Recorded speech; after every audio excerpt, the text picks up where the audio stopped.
Abandoned by Disney. Abandoned by Disney is an iconic creepypasta blending corporate nostalgia with psychological horror to tell the story of a theme park Disney allegedly built, then suddenly erased. The tale follows a narrator who investigates a rumored Disney resort in the Bahamas called Mowgli's Palace, which was supposedly constructed in the 1990s and then mysteriously shut down before opening to the public. The company never explained why. Locals were silent, and online searches led mostly to dead ends. Curious and disturbed by the silence, the narrator visits the site. The place is in ruins, overgrown, vandalized, eerily quiet. But the deeper he goes, the more surreal the environment becomes. Signs still bear Disney branding, but with unsettling graffiti. Costumes lie discarded, almost as if someone took them off mid-shift and ran. Then, he finds the backstage areas. What begins as urban exploration quickly spirals into a nightmare. The narrator stumbles across a locked door labeled Character Prep 1. Inside, he discovers a decaying costumed figure in a Mickey suit, but with no eyes. The suit begins to move, and in a final burst of terror, the narrator runs as a distorted voice echoes behind him. Abandoned by Disney. What makes the story work isn't gore or jump scares. It's the slow corrosion of something familiar. Disney is usually a symbol of comfort, childhood, and control, but here it's twisted. It's abandoned infrastructure, taken over by silence, decay, and something inhuman. The original creepypasta became so popular that it sparked spin-offs like Room Zero and inspired fan-made games, YouTube deep dives, and short films. Some even believe the story was based loosely on real abandoned Disney projects, like Discovery Island in Florida or River Country, which add an extra layer of unease. Room Zero. Room Zero is the sequel to Abandoned by Disney, taking the legend away from abandoned parks and into the hidden infrastructure beneath them. The story begins with the same narrator from Abandoned by Disney, this time contacted by someone claiming to have worked deep within Disney's lesser-known resort facilities. This informant reveals the existence of a place under Disney parks, known only as Room Zero, part of a secret underground complex where security personnel were trained, watched, and, if necessary, erased.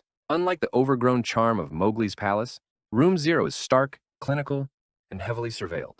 What makes it terrifying isn't just what happened there. It's what the narrator finds when he visits. Surveillance tapes show mascots behaving in unnatural ways, standing motionless for hours, twitching violently, and, most disturbingly, moving on their own when no actor was inside. One clip shows a costumed Goofy character breaking down and screaming without sound, as if something inside was suffering. The narrator is eventually taken to Room Zero itself, which turns out to be not a break room, but a sealed chamber where rogue or malfunctioning characters were taken care of. The walls are lined with old, blood-stained costumes. Some are slashed. Some are empty. Others are still moving. The story is masterful at blurring the line between fiction and plausible horror. It plays on the fear that something familiar and carefully curated, like a Disney resort, might be hiding real nightmares just below the surface. The idea of corporate sanitization covering up inhuman experiments and silent disappearances is what gives Room Zero its staying power. And like all good creepypastas, it ends with a warning. The narrator has never been the same since, and he urges anyone reading to never go looking for Room Zero, because once you find it, you might not be allowed to leave.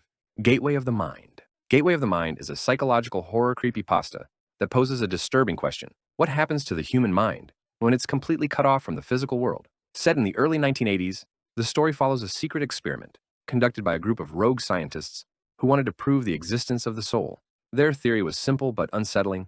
If all sensory input were removed, the mind would no longer be distracted by the physical world. Instead, it might begin to perceive a spiritual realm, or even make contact with a higher power.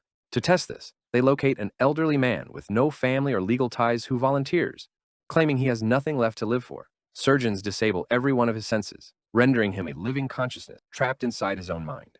At first, he communicates normally via a basic brain-to-text interface. He reports a strange quiet, then claims to be hearing whispers and voices, first unintelligible, then increasingly clear. Days pass. The voices become louder. He describes hearing what he believes to be the voices of the dead, and eventually says he has spoken directly to God. But then something changes. He begins screaming endlessly. His typed messages become incoherent. He claims to see horrors beyond comprehension and begs to be killed. Finally, one of his last coherent transmissions reads, "I have spoken to God, and he has abandoned us."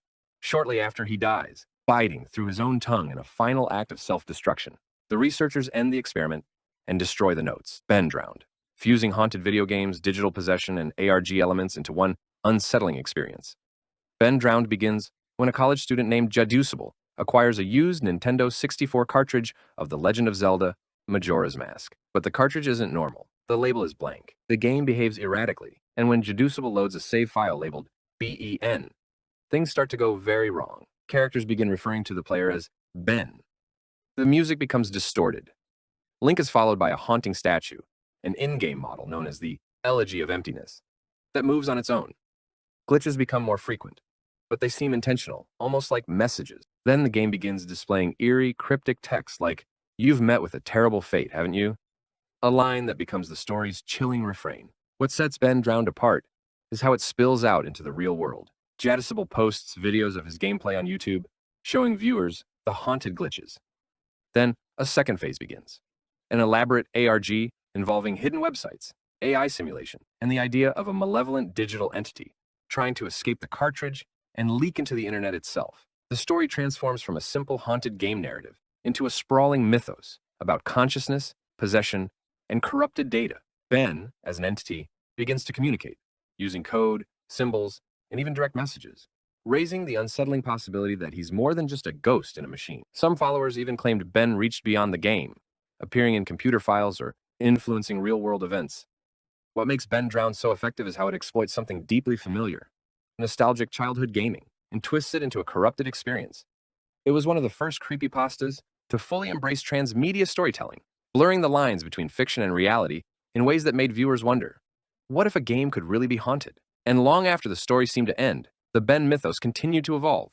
New sites, new players, and new warnings not to dig too deep, because sometimes corrupted data doesn't want to be deleted. Cove, one of the most well-known and quietly disturbing creepypastas on the internet. The story unfolds entirely through a forum thread where several users reminisce about a strange children's TV show they all vaguely remember from the 1970s. The show, Cove, featured low-budget puppets, a young girl protagonist named Janice, and a cast of odd characters like Pirate Percy and the Skin Taker, a skeleton with a cape made of human skin. At first, the thread feels like a harmless trip down memory lane. The participants share fragmented memories, the shaky sets, creepy music, and unsettling moments that didn't feel appropriate for kids. But as they continue, the recollections grow darker. One user recalls an episode where all the characters just screamed at the screen for an entire half hour. Another mentions a scene where Janice was paralyzed while the Skin Taker loomed silently. Then comes the final post, the twist that redefines everything. One user asks their mother about Cove, and she responds, "You used to just sit in front of the TV on static. You said it was your favorite show." That single sentence flips the entire story. If there was no actual show, what were these kids watching? A broadcast from somewhere else? A shared hallucination? Something sentient using the static as a delivery system? Cove is terrifying not because of gore or violence, but because it blurs the line between memory and madness. It plays on the idea that our childhoods might not be as innocent or real as we remember. And in doing so, it taps into a very adult fear, that sometimes the things we thought were safe and familiar may have been watching us all along. 1999. This creepypasta unfolds like a slow-burning investigation centered around a public access TV station, a series of bizarre shows, and a sinister man known only as Mr. Bear. The story is told through a series of blog posts by a narrator named Elliot, who recalls growing up in Caledon, Ontario. As a child in 1999, he becomes fascinated with a local TV station called Caledon Local 21. Unlike typical programming, this station aired strange, low-budget shows at odd hours like Booby, Mr. Bear's Cellar, and Laughing Jack. Each episode felt off, uncomfortable, as though they weren't made for kids, but about them. The show Mr. Bear's Cellar is where the story takes a darker turn. It features a man in a poorly made bear costume inviting children to his basement for a party. The show is unsettling enough, but it's what happens off camera that horrifies Elliot years later. Local children actually went missing around that time, and police suspected the man behind the Mr. Bear costume was involved. Elliot, who had once corresponded with Mr. Bear through letters, realizes he came terrifyingly close to becoming one of them. As Elliot digs deeper as an adult, he uncovers disturbing evidence, burned down homes, police reports, and archived footage. But Caledon Local 21 remains a ghost. No records, no production team, no clear trace of where the broadcasts came from. Even the supposed transmitter tower is gone, as if the station never existed, yet people remember watching. What makes 1999 so effective is its realism. It avoids supernatural elements and instead leans on the unease of real-world evil, the kind that hides behind costumes, suburban normalcy, and outdated VHS tapes. Thanks for tuning in.